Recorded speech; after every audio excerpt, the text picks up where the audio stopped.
બટાકા થઈ ગયા છે.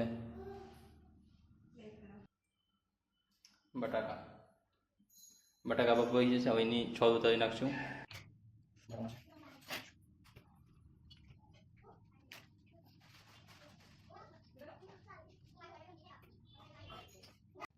બટાકા ખોલી નાખ્યા છે. રસા માટે મગફળી અને ટોસ્ટ.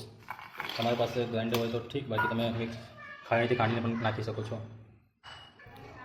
મગફળીનો ભૂકો તૈયાર છે રસા માટે. ટોસ્ટ પણ ખાંડીને તૈયાર છે, જેથી તમને ટેસ્ટ આવે રસામાં. હવે તો પહેલામાં 1 2 3 4 તેલ નાખી દેવાનું છે. મસ્ત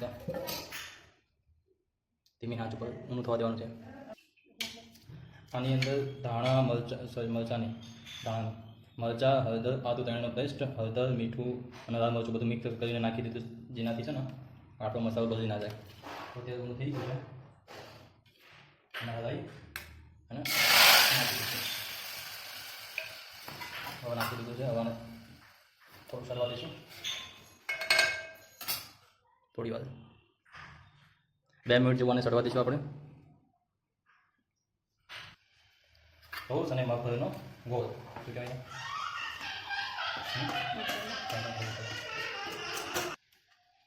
ગોળને મિક્સ કરીને બરાબર મિક્સ હલાવી નાખવાનું છે, જેથી તમને મસ્ત રસો મળે. એકદમ ધીમી આંચે.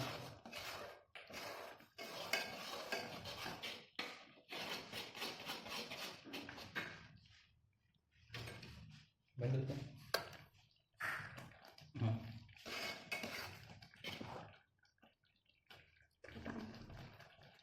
થોડું પાણી નાખીને જાડો લાગતો તો પાણી તમે એડ કરી શકો છો.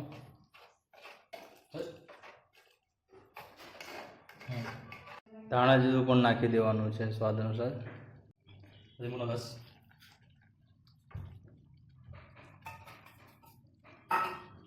ખાંડ, ગુજરાતી હોય એના ખાંડ વધારે વાપરો. બરાબર મિક્સ કરી દેવાનું છે. લાસ્ટ એન્ડ ફાઇનલ બટાકાને નાખો.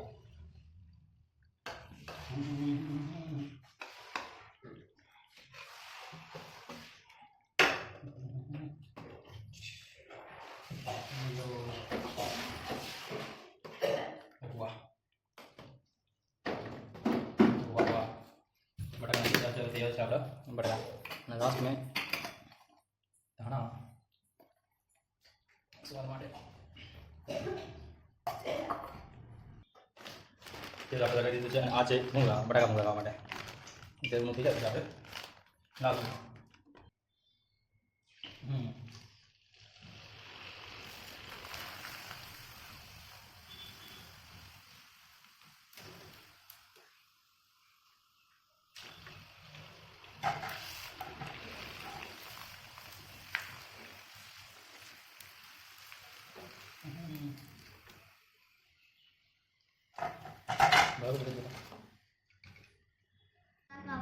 Nanti.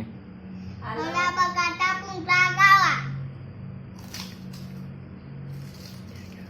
Wala pagkata kung gagawa. બોલને બેટા હાલો બટાકા ભૂંગળા ખાવા આવે.